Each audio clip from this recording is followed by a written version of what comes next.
Hello, Namaskar. This is First Post and you're watching Vantage with me, Palki Sharma.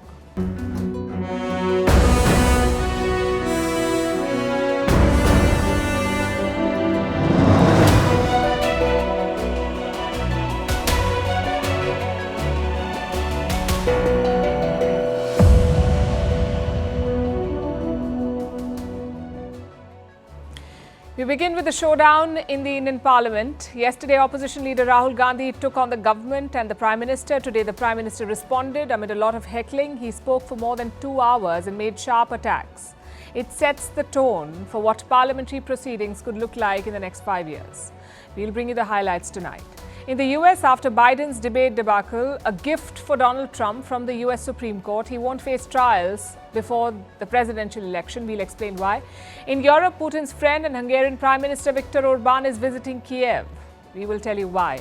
In France, as the far right surges ahead in the election, others joined ranks to defeat it. We will look at how Marine Le Pen has turned things around for her party. In the UK, 2 days to go for the polls. We focus on the campaigns and the obsession with photo ops. In Turkey, anti-Syria riots spread. Erdogan blames the opposition. We are also looking at the CTC versus in-hand pay. It's a pain point for all salaried employees. Why is the gap widening and what can you do?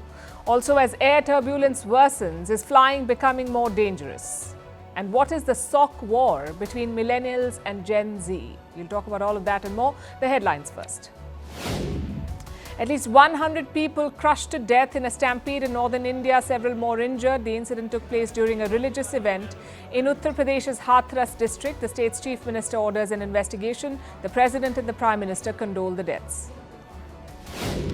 Nepal's embattled Prime Minister refuses to resign. This is despite an agreement between the country's largest parties to form a new coalition government. Prime Minister Prachand says he is ready to face a vote of confidence in Parliament. The Prime Minister has won 3 votes of confidence during his 1.5-year term. Tensions continue in Kenya. Police fire tear gas to disperse crowds in the capital Nairobi after activists call for fresh protests. Last week, President William Ruto was forced to withdraw a controversial tax bill which had led to deadly violence in the country.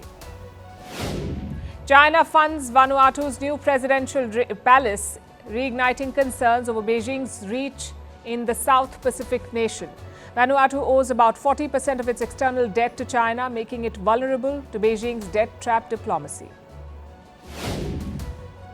Former spy chief Dick Schoof sworn in as the new Prime Minister of the Netherlands. He will be heading a right-wing coalition government. The new Prime Minister wants to implement the country's strictest ever immigration policy. And a Chinese badminton player dies due to cardiac arrest after collapsing on the court. The 17-year-old fell ill during a match in Indonesia. The organizers have dismissed claims that the medical team were not prompt in helping the teenager.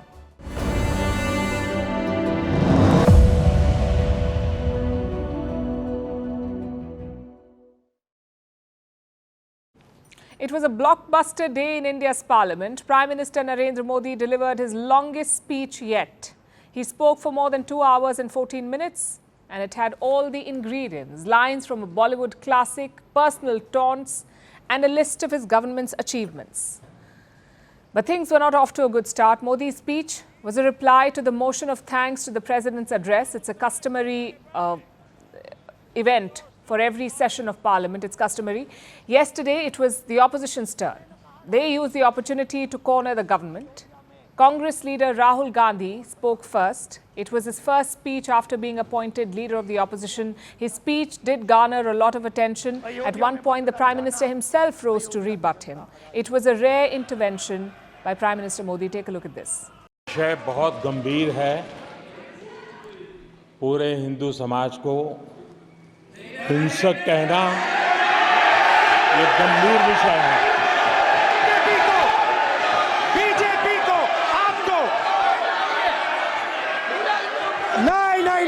नहीं, नरेंद्र मोदी जी पूरा हिंदू समाज नहीं है.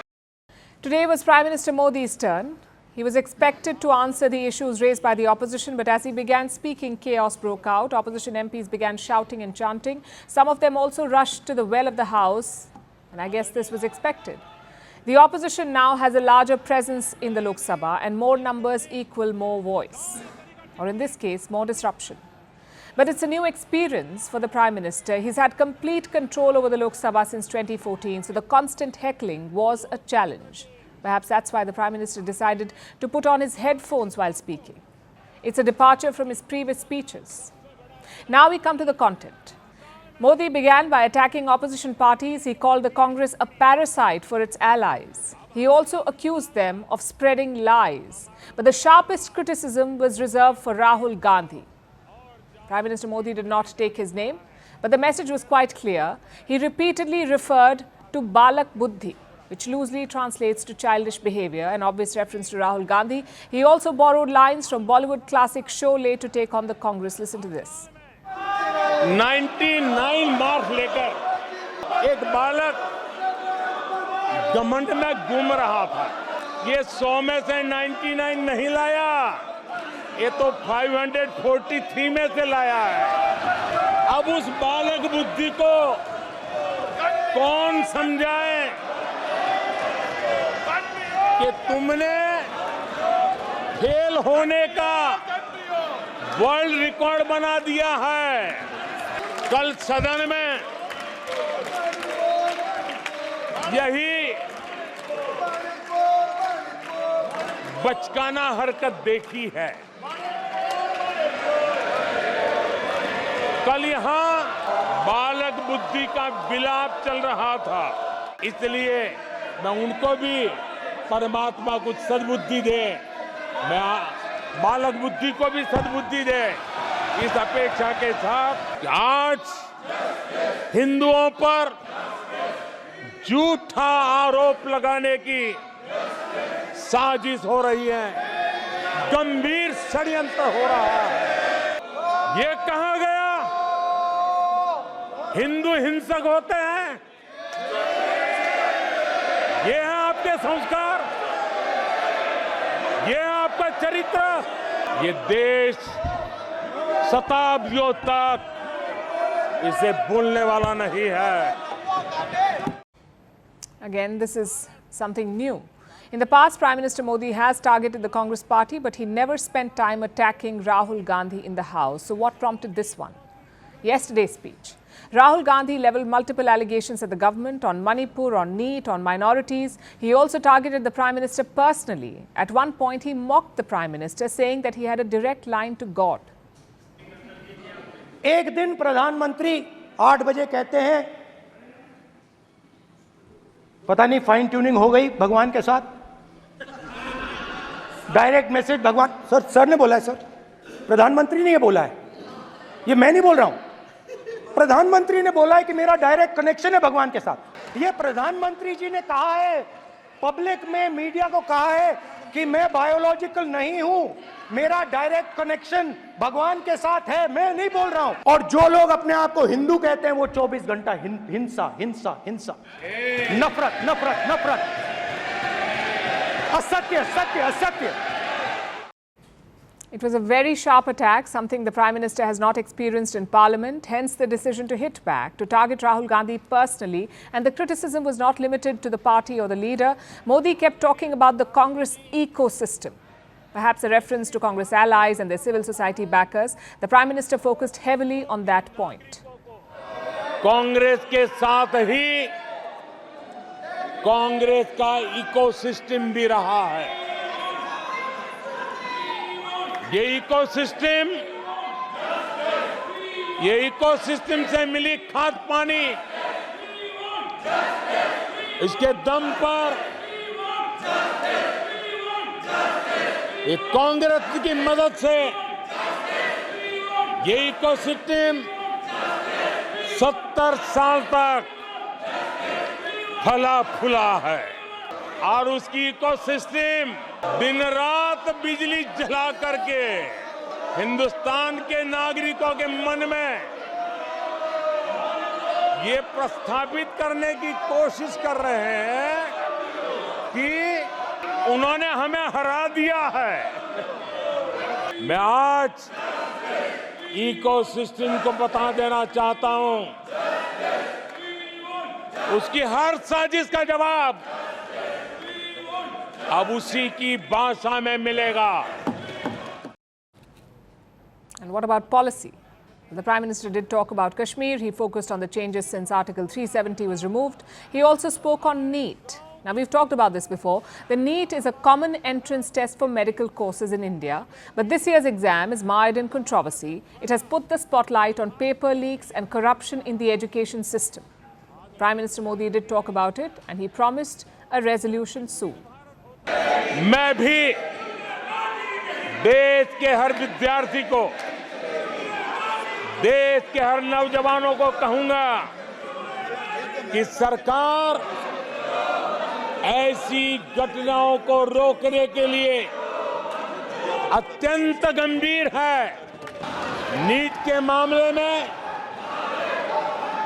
पूरे देश में लगातार गिरफ्तारियां की जा रही है। Manipur was not mentioned though. Opposition MPs kept chanting Manipur throughout his speech, but there was no mention of it. In fact, Rahul Gandhi has written a letter to Prime Minister Modi. He's seeking a debate on the violence there. Let's see how the government responds to that. But beyond the personal insults and attacks, what did these 2 days teach us? Broadly, 2 things. One, this is not the parliament of 2019 or 2014. The opposition is a lot stronger, so chances are the government will be challenged a lot more. It will not be one-way traffic. And 2, we may see more of the Prime Minister. In the last 10 years, cabinet ministers were fielded to take on the opposition, but now the opposition is stronger, so the Prime Minister may be called upon to intervene more, to personally take on the opposition. On paper, this is not really bad for democracy. The parliament is supposed to be a place for discussion and deliberation and occasionally even disruption. But the focus must be on constructive work. Taxpayers are spending millions to keep the parliament running, so time is money and duty. Disrupting alone cannot be the opposition's strategy. Their job is to question the government and keep them honest. So let's hope that cooperation and debate can coexist. And we saw an example of that in Parliament today, in fact. Dozens of opposition MPs were seated in the well as the Prime Minister spoke. After a while, he handed one of them a glass of water. I guess that's a good note to end the story on. आदरणीय सभापति जी, मुझे एक किस्सा याद आता है।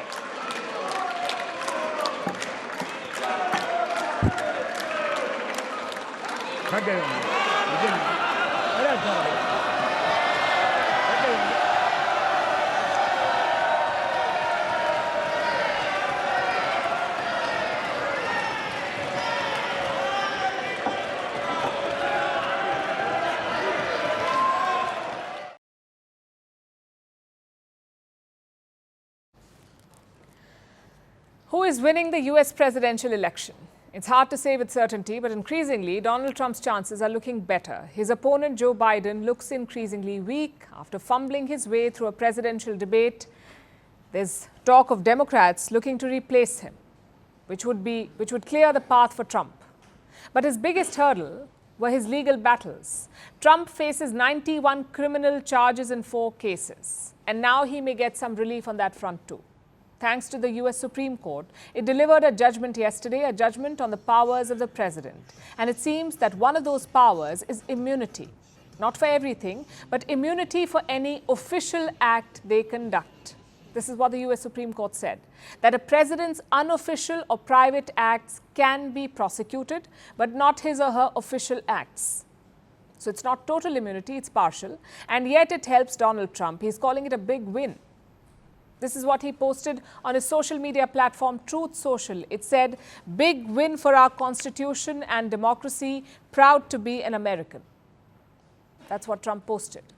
Now, Trump is not the president, not yet anyway. So why is he celebrating this ruling? Because it may just power him to the White House again. You see, Donald Trump is facing a number of legal challenges, like I just said, like the January 6th case. On January 6, 2021, there was a riot at the US Capitol building. Trump supporters stormed the building because he'd lost the presidential election. Trump is accused of inciting that riot. A few days later, Joe Biden took oath as president, and Trump has been facing a trial over this. But then along comes this new ruling by the US Supreme Court. It grants immunity to Donald Trump for his official acts as president. The acts that were conducted in his official capacity as US president. What does that mean?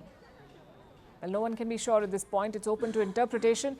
Did Trump talk to the rioters in his official capacity as president, or did he address them as a private citizen? That's for the courts to decide.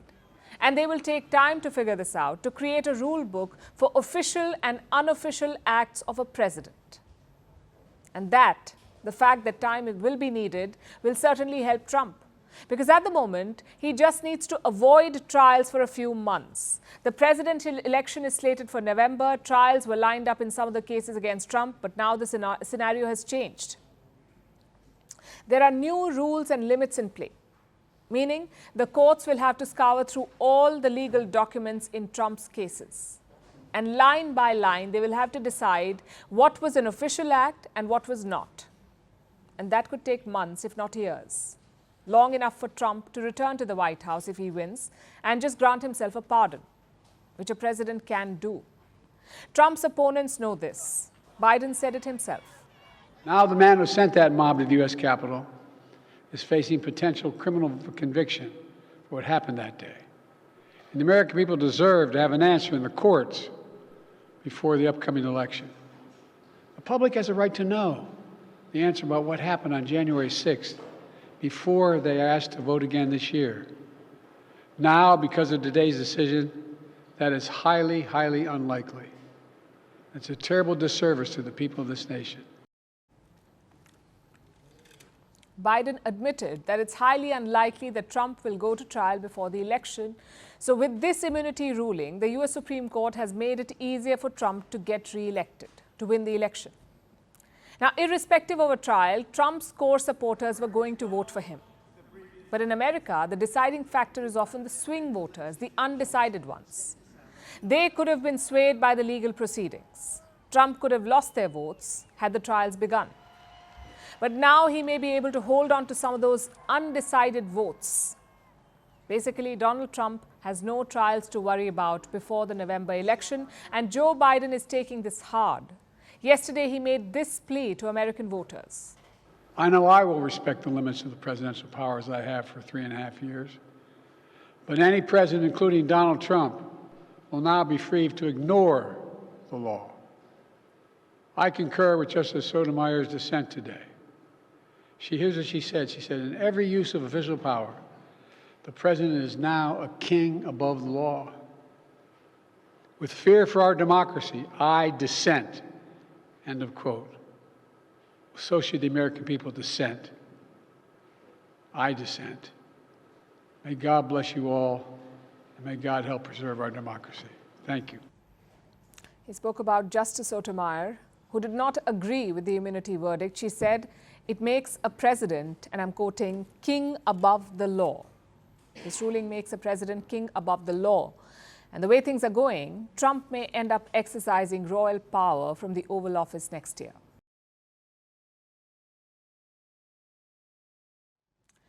Our next story features a man who's called Europe's Trump, who also happens to be rooting for Donald Trump. His name is Viktor Orban. He's the Prime Minister of Hungary. And today, he made a trip across the border. After more than a decade, he visited Kiev. Now, this is a significant moment because Orban is not like the rest of the European heads of state. Viktor Orban is friends with Russian President Vladimir Putin, and he's been a thorn in Ukraine's side. Ever since the Russia-Ukraine war began in 2022, Orban has been the sole dissenting voice in the European Union. He has done his best to slow down sanctions against Russia. He has tried to delay aid for Ukraine, and he's also objected to Ukraine joining the European Union. So then why is Orban in Kiev today? Well, because the Hungarian Prime Minister has been given an additional role. For 6 months, his country has taken over the EU presidency, the presidency of the Council of the European Union. It is a rotating role. Every member state gets it for 6 months. And right now, it is Hungary's turn. And what are the responsibilities attached to the EU presidency? Well, Hungary will have to chair meetings. They will have to ensure the continuity of the EU's agenda. They will have to act as an honest and neutral broker to foster cooperation between the EU states. Basically, Hungary will be taking over administrative duties. It is not a glamorous role, but every EU member has to do it for 6 months. In this new role, Viktor Orban decided that the first thing he needs to do was to visit Ukraine and meet Ukraine's President Volodymyr Zelensky. There's no love lost there. Zelensky and Orban do not see eye to eye on a number of issues. The most obvious one, of course, is the war. Orban believes that Ukraine cannot win the war. So sending Kiev weapons is just prolonging the inevitable. Instead, Viktor Orban says that Ukraine should seek a ceasefire, and he said the same today during his meeting with Zelensky. I asked the President Volodymyr Zelensky to think about whether we could reverse the order and speed up peace talks with making a ceasefire first. A ceasefire connected to a deadline would give a chance to speed up peace talks. I explored this possibility with the President, and I am grateful for his honest answers and negotiation.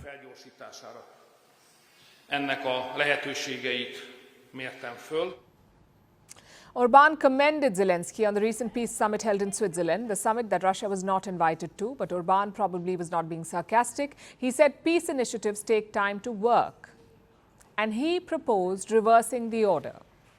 This is what Viktor Orban suggested. Get a ceasefire in place first, and then work on a peace deal.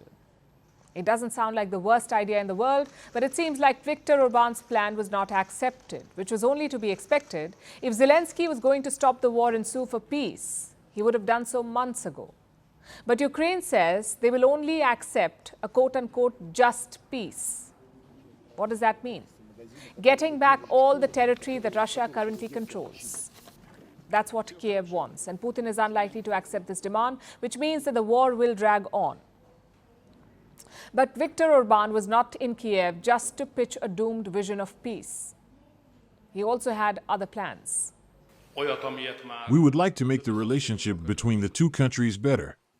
We would like to make a broad bilateral agreement with Ukraine, similar to the ones we already made with our neighbors in the past. We would be happy to take part in the modernization of Ukraine's economy. We would like an ordered framework for this. Today we discussed with Mr. Prime Minister Orban the most important questions of our relations, of our neighborly relations.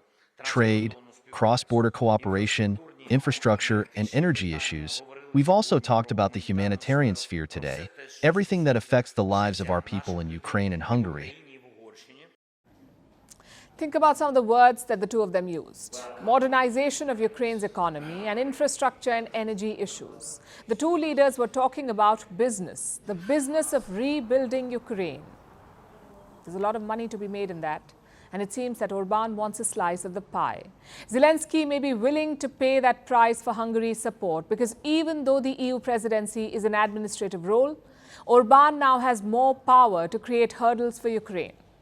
And Zelensky will be hoping to avoid that while he focuses on surviving Russia's attacks.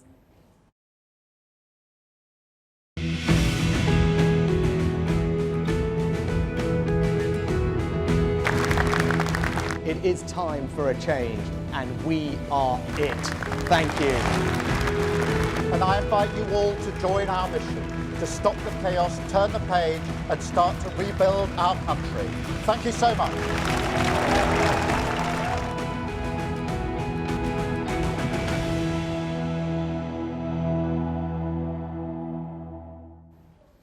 When I say election campaign, what is it that comes to your mind? If you live in India, I can guess. A packed open ground or a road show or walls plastered with party posters. In most democracies, that's the strategy. Rally people and show strength. But in Britain, it's very different. You won't see India or US-style mega rallies there. Instead, you will see more personal engagements. Maybe a stop at the local pub, or a tour of a factory, or even bungee jumps. So tonight we're focusing on the British election campaign, not the substance, but the style. Let's look at Prime Minister Rishi Sunak. Today he visited a retail distribution centre. Think of it as a mega supermarket. He put on a fluorescent jacket, he spoke to the employees and saw robots packing products. Take a look.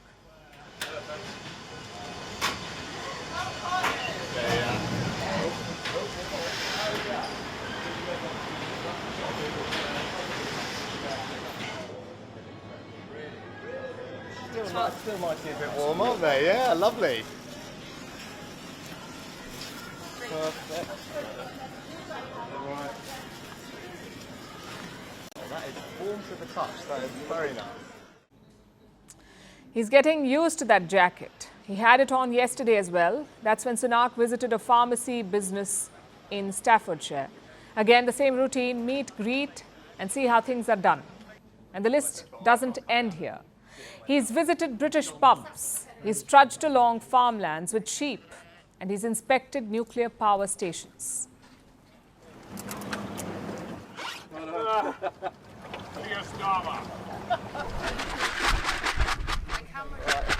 Here we go.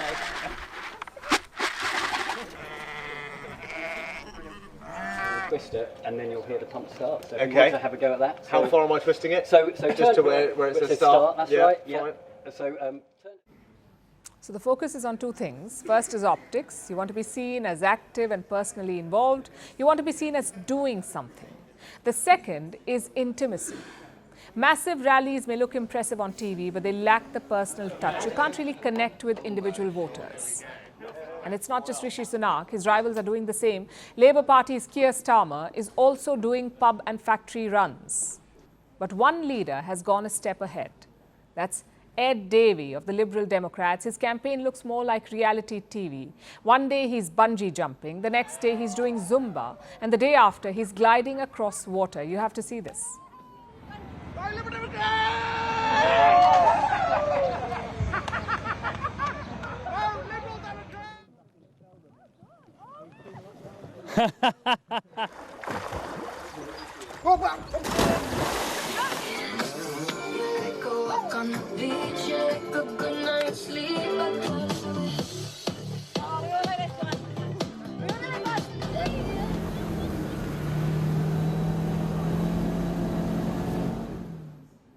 I know what you're thinking. Must be some fringe party with nothing to lose. Well, think again. The Liberal Democrats are a major political force. They're projected to get 11.5% of the votes. If that number holds, it would be their best ever performance. Let's also go back in time.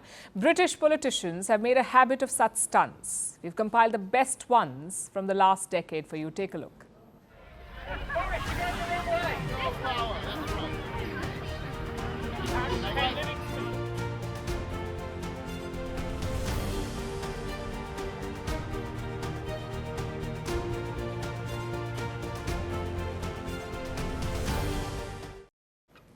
Let's call it what it is, a photo op.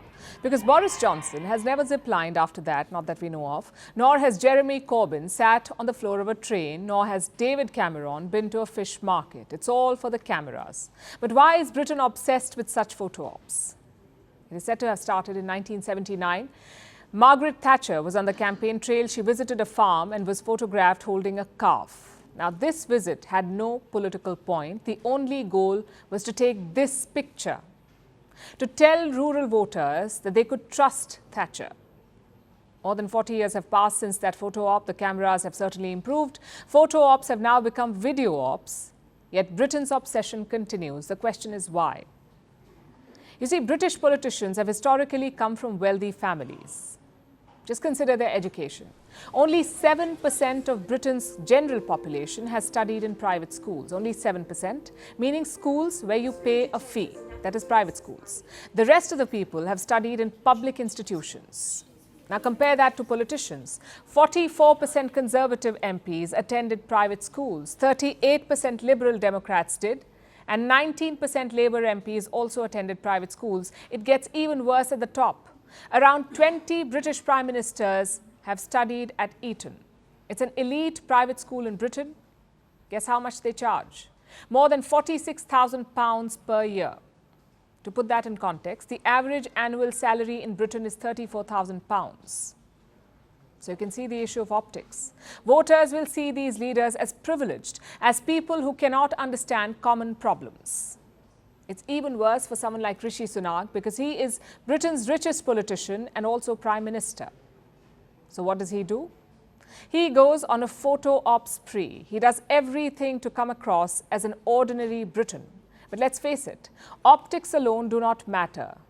Just look at Donald Trump in the US. He's a billionaire real estate mogul, yet he's painted himself as the common man's defender. So maybe Britain should move beyond photo ops and focus on policy instead.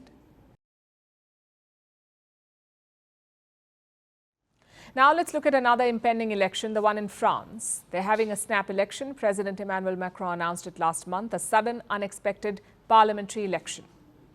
The second round of this election will be held on Sunday. The first round took place last Sunday, on the 30th of June, and it delivered a political earthquake. Victory for the National Rally Party and their leader, Marine Le Pen.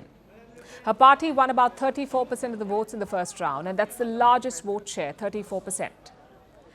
So she looked like she was on course to win the election outright. Now, France has 577 parliamentary seats. If you get more than 50% of the votes, you win a seat. If not, you head to the second round. So after the first round, some seats have already been called, but about 300 seats are still in contention. They will go into the second round. This is where voting will take place on coming Sunday. Now, the majority mark in the French parliament is 289. After the first round, this is how things stand. The National Rally, Marine Le Pen's party, is projected to win anywhere between 250 to 300 seats on their own. So they could get absolute majority and install their own prime minister, who would be this man, Jordan Bardella, Marine Le Pen's protege. It's a strong possibility, and it sent alarm bells ringing among other parties, like Macron's centrist party and the left-wing coalition in France. They were all worried. So both these groups have decided to join hands. They staunchly oppose the National Rally, which is seen as a far-right party. It is known to be Eurosceptic and anti-immigrant. In the past, this party, Marine Le Pen's party, has also been accused of racism and anti-Semitism. In fact, one of the National Rally candidates has just withdrawn from the second round because an old picture of her surfaced, where she is seen wearing a Nazi costume. And this is just one example. Things like this make the National Rally controversial, and by extension, its leaders, Le Pen and Bardella. For a long time, the National Rally was considered a fringe party, the far right. But now, after last Sunday's election result, it has clearly become mainstream. And this is thanks to Marine Le Pen. The National Rally Party was founded in 1972. Back then, it was called the National Front. The founder was Marine Le Pen's father, Jean-Marie Le Pen. He was known for making racist, anti-Semitic and homophobic slurs, which is why his party was considered dangerous and fringe. Now, the daughter, Marine Le Pen, took over in 2011, and in 2015, she expelled her father. That's after he described the Holocaust as a detail of World War II. So Marine kicked out her anti-Semitic father and began cleaning up her party's image. In 2018, she even changed the name from National Front to National Rally, and it's because of her efforts that the party is now such a success. But that also means it is now a threat to the more mainstream parties in France, like Macron's centrist party and the left-wing coalition, the New Popular Front.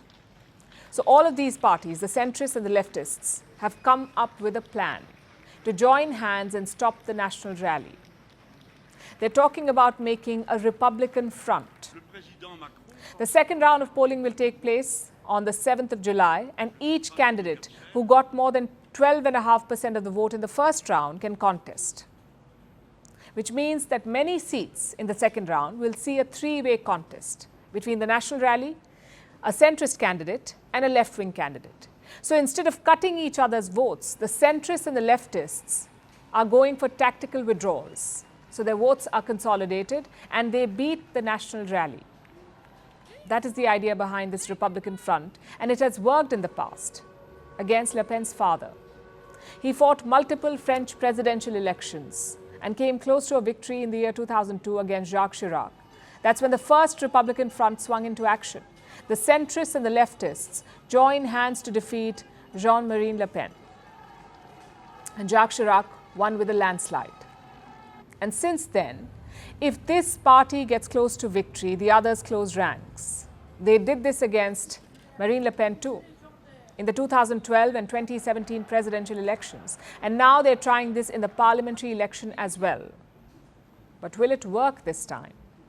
Will the frustrated French voters agree to maintain the status quo again? We'll find out on Sunday.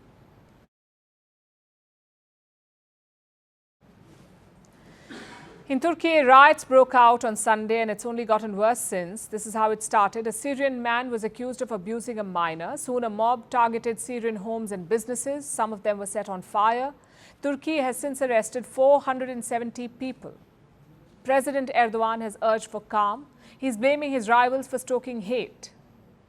Now, Turkey hosts 3.6 million Syrian refugees. But the country has a love-hate relationship with them. When the Syrian war broke out back in 2011, Ankara welcomed them. But over the past few years, the Turkish economy has been struggling and many people blame the refugees for draining their resources. The riots come days after Erdogan talked about restoring ties with Syria. Will that plan be derailed now? Our next report tells you. This is Kayseri, a city located in central Turkey. On Sunday, riots broke out here. It started after a Syrian refugee was caught sexually abusing a 7-year-old child. The news spread like wildfire, especially on social media. Soon, an angry mob took to the streets. They wanted to catch the suspected abuser, but instead, they targeted other Syrians in the neighborhood. The mob stoned homes, burned down businesses, and targeted other Syrian refugees. By midnight, things got out of control. It was a full-blown riot, so the police had to intervene. They tried to disperse the crowd, but scuffles injured at least 15 police officers. By morning, the crowd had dispersed, and President Recep Tayyip Erdogan blamed it on the opposition. He accused them of stoking hatred politics against Turkey's Syrian refugees. No one can reach anywhere by fueling xenophobia and hate towards refugees. One of the reasons for the saddening events caused by a small group in Kayseri is the opposition's poisonous discourse. No matter who it is, burning people's homes and their relatives, engaging in vandalism, setting fire to the streets is unacceptable. Turkey is home to 3.6 million Syrian refugees. When the war broke out in Syria, Erdogan welcomed refugees with open arms. But since then, Ankara has struggled with them. It has failed to integrate Syrian refugees into society. That has led to several incidents of violence, xenophobia, racism, and with a struggling economy, politicians accuse refugees of draining Turkey's resources. Last year, the issue was a political lightning rod in the elections. Erdogan's rivals blamed them for Turkey's economic crisis.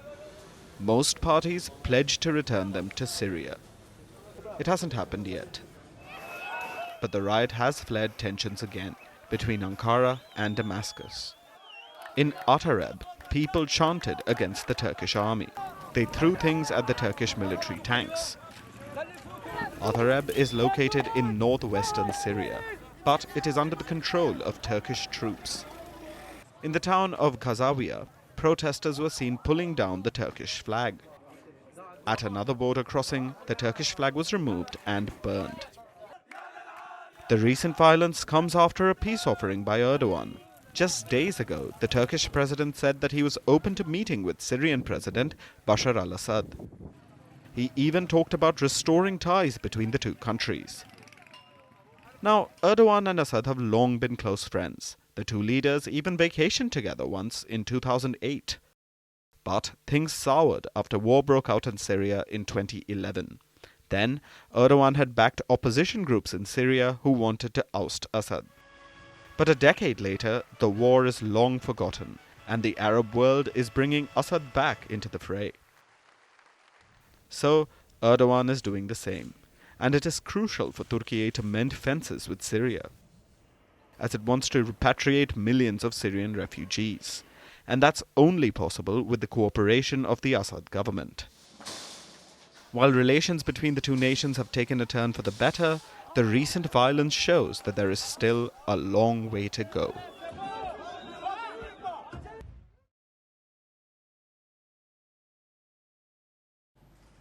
This story is for all salaried professionals. It's a shared complaint. It's also an age-old problem. CTC versus actual pay. Now, CTC stands for cost to company. It indicates your annual salary package, say 12 lakh rupees. So how much would you earn in a month? Ideally 1 lakh rupees, but that's not how CTCs work. There are multiple deductions and taxable components. So as a rough rule, you get around 70%. That's how much comes in your bank account. The rest is only on paper. I know it sounds confusing. So we got a few memes to explain this problem for you. Take a look.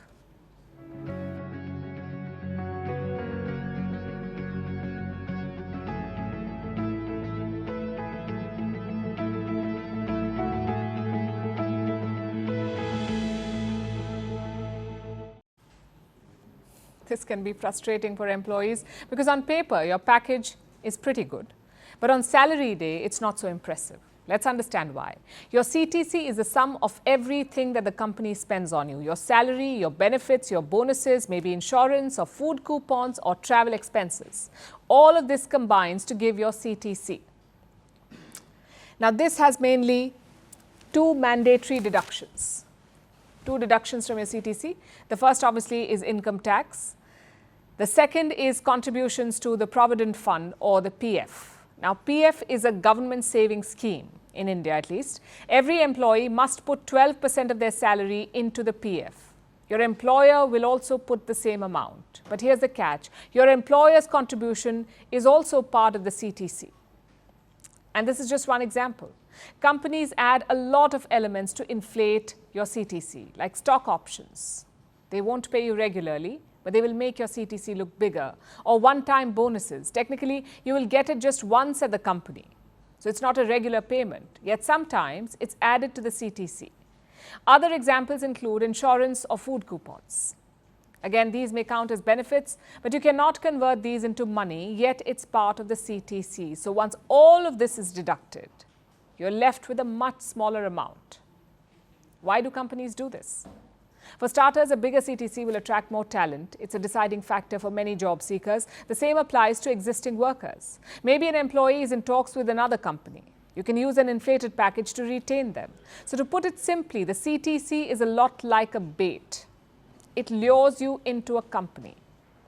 But is there a way around it? One strategy is to negotiate better. A lot of employees focus only on the CTC. They ask companies to increase the overall package. But next time, focus on the actual pay. Negotiate that part instead and try to reduce the number of deductions. Now, we know that's easier said than done. After all, there is an inherent power difference here, the company versus you. Nonetheless, it's worth giving it a shot. Now we come to the systemic changes. One problem is obviously taxes. Some countries in the Gulf, for instance, do not charge income tax, so the CTC is very close to the actual pay. But unlike the Gulf, most countries do charge tax.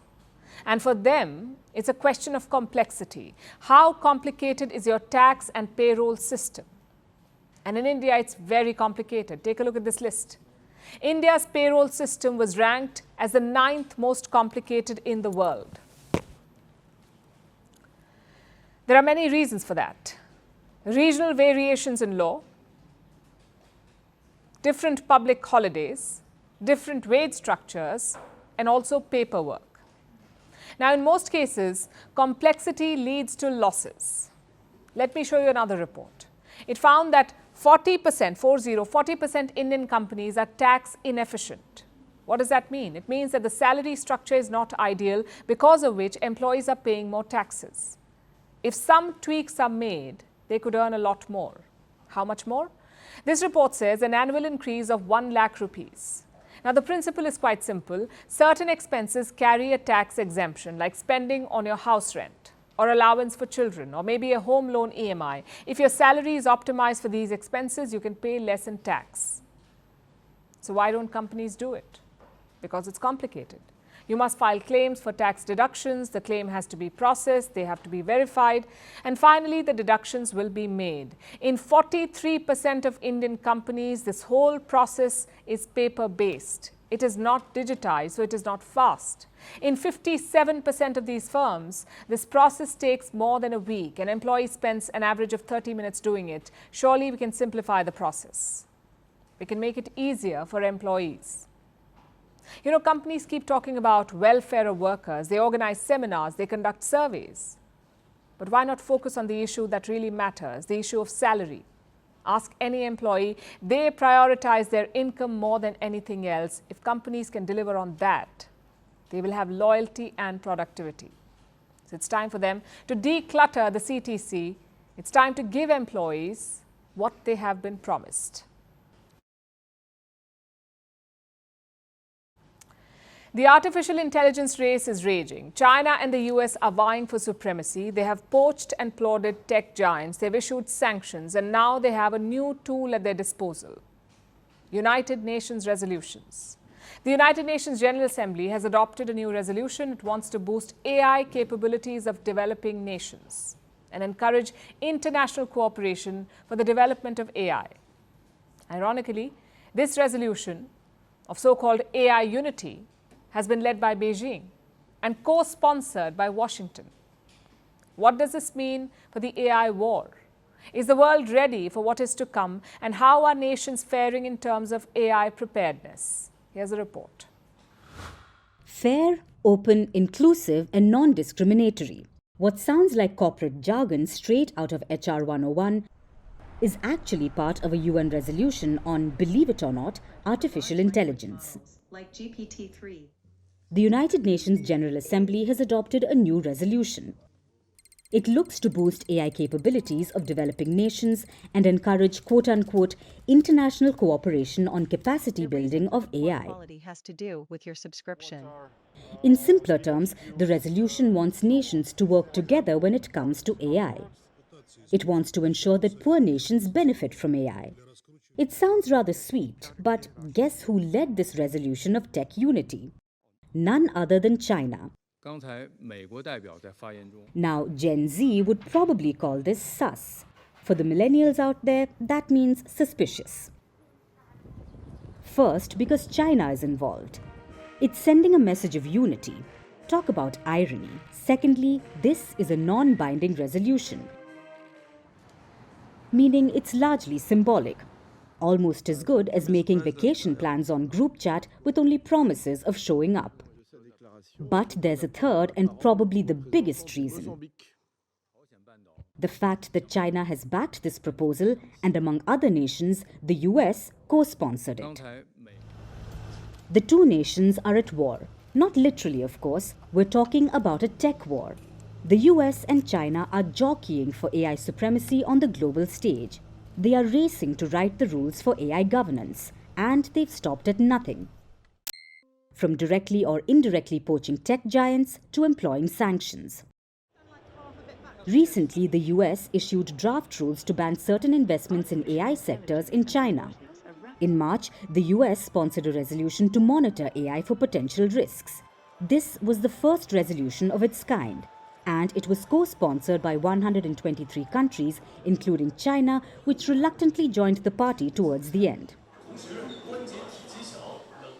Now, China has passed its own resolution along the same lines. This is being seen as a clear move to vie for power, and China is using this opportunity to extend the US a hand while giving it a nudge. If you look at the US resolution, it's more general, and the Chinese resolution is more focused on the capacity building. So that's why we believe that these are two complementary resolutions. And with respect to the sanctions imposed by the US government, as you know our position, we are firmly opposed to these sanctions. We don't believe that what the US government's position or decision will be helpful to the healthy development of the AI technology. So the US and China are passive-aggressively fighting this out. AI is obviously on their minds. But what about the others? How are other nations coping with artificial intelligence? Are they ready for what's to come? According to the International Monetary Fund, not particularly. They released an Artificial Intelligence Preparedness Index last week. It tracks 174 economies globally for AI readiness. This happens on 4 parameters: digital infrastructure, human capital and labor market policies, innovation and economic integration, and regulation. Singapore, Denmark, and the US got the highest ratings. What about India? It stands at 72. According to the report, AI can increase productivity and boost economic growth, but it can also wipe out millions of jobs, about 40% jobs globally, and it can widen inequality because many countries lack the infrastructure needed to harness the benefits of AI. Keeping this in mind, the UN resolution comes at an opportune time. If followed, it may curb the inequality. But realistically speaking, it could be a plot for Beijing to one-up Washington while paying well-choreographed lip service to the rest of the world.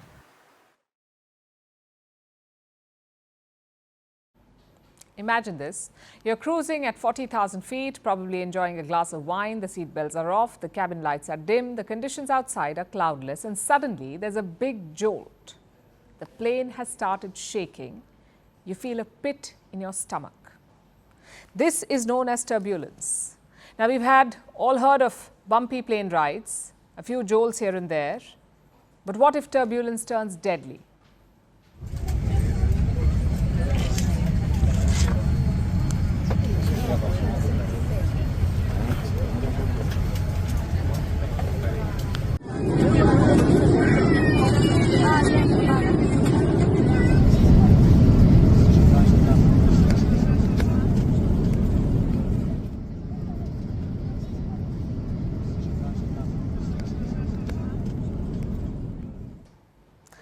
This was Air Europa flight UX045 flying from Madrid to Uruguay. But mid-air, it ran into turbulence. It was so bad that passengers, who were then patients, were thrown out of their seats. Some of them went up in the air, others hit the ceiling. One passenger was hanging out of the overhead luggage compartment. People had multiple cuts on their bodies. Some even had fractures. The situation was so bad that the plane had to make an emergency landing. It landed in Brazil. 30 passengers were given emergency care. 10 others were taken to the hospital. Now, if you feel like you've heard this before, you have, because deadly turbulence is becoming the new normal. In the month of May, severe turbulence hit a Singapore Airlines flight. The plane dropped around 178 feet in less than 5 seconds. One passenger died of cardiac arrest. 20 others were sent to the intensive care unit. 71 were heavily injured. It was pretty bad, yeah. But there were lots of people in worse positions than me. People were laying out on the floor and they couldn't move. They were completely paralysed. In the same month, a Qatar Airways flight had a similar experience. It was flying from Doha to Dublin. 12 people were injured. Another Turkish Airlines flight too dropped mid-air. The turbulence was so bad that a flight attendant broke her back. So what explains all these incidents? What exactly is turbulence? Why is it becoming more dangerous? Will air travel become deadly in the future? First, let's look at turbulence. Turbulence takes place when a plane flies through disturbed air. It is expected in most cases, like when planes are flying over seas or mountains, or when a plane is flying through a thunderstorm cloud.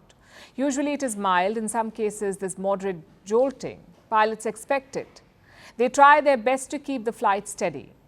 And all of this is part of regular flying, nothing new there.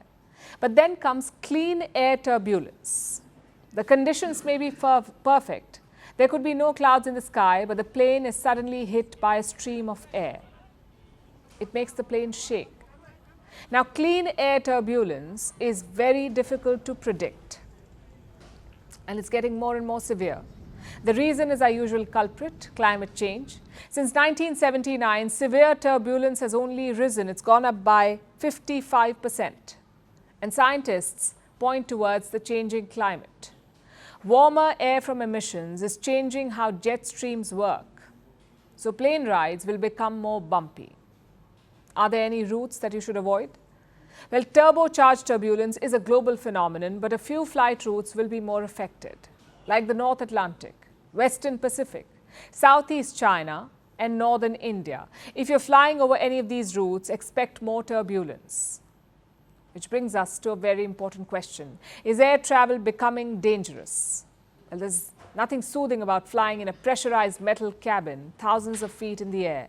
But in general, flights are quite safe. Modern planes are built to be sturdy. They can hold up against the worst of turbulence, so do not worry about them breaking apart mid-air. But it's not just us. Airlines hate turbulence too. It's terrible for the planes. Turbulence leads to structural damage. Every year it costs the airline industry up to $500 million. So what can we do about it? Of course, we cannot prevent turbulence, but airlines are now investing into more sophisticated technology, radars that will be able to predict the weather ahead. Plus, more and more airlines are sharing data so that everyone on a turbulent route gets a warning. Which brings us to you, the passenger. What can you do? Well, not very much. You will probably have to sit through it. But here's a piece of advice. Keep your seatbelt on at all times, no matter what the sign above you says. It may sound restricting, but it could become the difference between life and death.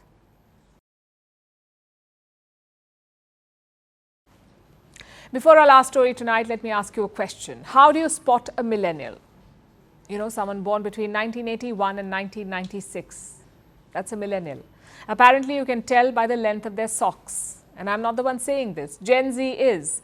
This generation was born between 1997 and 2012, and now it has declared a war on ankle socks, which are a dead giveaway of millennials, they say. Now, socks may be about a mild generational difference, but the drama surrounding them is about a greater culture war that is afoot. So, which are the worst hit areas and who is winning? Here's a report. We have a challenge for you. Try it if you dare. Open your sock drawer and answer us this. What kind of socks do you have? If you say ankle socks, we have bad news for you. You are most likely a skinny jeans wearing, side part loving, no home owning millennial. And we aren't saying this, Gen Z is, because they would rather die than expose their ankles to the wind. All of this according to a TikTok trend that has gone viral. Gen Z is infamous for belittling boomers, but now they've turned their attention to millennials and their socks, and a sock war is afoot. Some young people are declaring a preference for crew socks, meaning socks that rise to midway up the shin.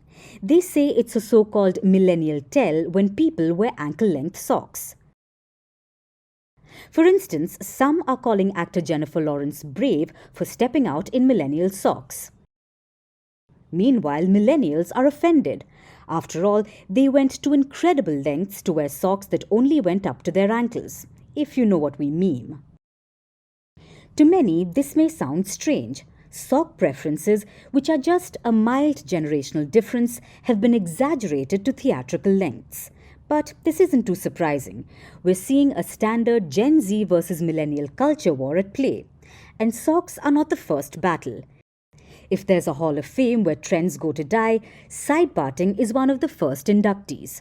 Apparently, that too is very millennial. Then there's skinny jeans. Gen Z doesn't want their calves to make contact with their denims. Maybe they want to be breezy in all aspects of life. Now, Gen Z may have rejected major trends, but it did bring back a few others, like high-waisted jeans. That's what happens when bloating is not a problem for the young. But some of the biggest battles have nothing to do with fashion. Cue passive-aggressive linguistics. Gen Z claims the millennials are aging out of the internet, what many call the millenopause. Did you know that using this laughing emoji with tears is outdated now, and some emojis that are not outdated have changed in meaning? Like the skull emoji. To Gen Z, it does not literally mean death. But that's not the only thing that's killing millennials, because these linguists are now entering the territory of serious business like the workplace. Gen Z wants workplaces to be more casual, so they're saying goodbye to formal email sign-offs. According to surveys, 41% workers say yours truly is dying. 36% claim yours sincerely has been given a death sentence. Meanwhile, lukewarm regards is taking their place, quite literally. It's no wonder that 3 in 4 managers find it difficult to work with Gen Z. While this friction is not easily resolved, millennials can feel vindicated after all. Gen Z can keep their socks, millennials will keep the money. Now it's time for Vantage Shots, images that tell the story. In Barbados, Hurricane Beryl inundates the island nation, leading to mass destruction. In Crimea, a diver paints underwater, creating drawings of underwater life. And in the Moscow Zoo, capybaras eat ice treats to cool down amid a heat wave. Finally, we're taking you back in history. On this day in 1972, India and Pakistan signed the Shimla Agreement. It was signed 8 months after the 1971 India-Pakistan war. The Shimla Agreement laid down a comprehensive plan for peaceful relations. It also mandated that all outstanding issues will be discussed bilaterally, meaning no third-party intervention, but it was unable to transform ties between the two neighbors. We're leaving you on that note. Thanks for watching. We'll see you tomorrow.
On the show today, the T20 World Cup bandwagon has moved across to the West Indies. What can you expect from this?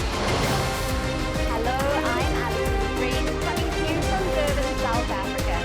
Today we have a special show. We'll start with a report on India's shifting nuclear posture. For the first time since India officially became a nuclear power. Hello and welcome to First Post America. I'm Eric Ham, coming to you live from the nation's capital.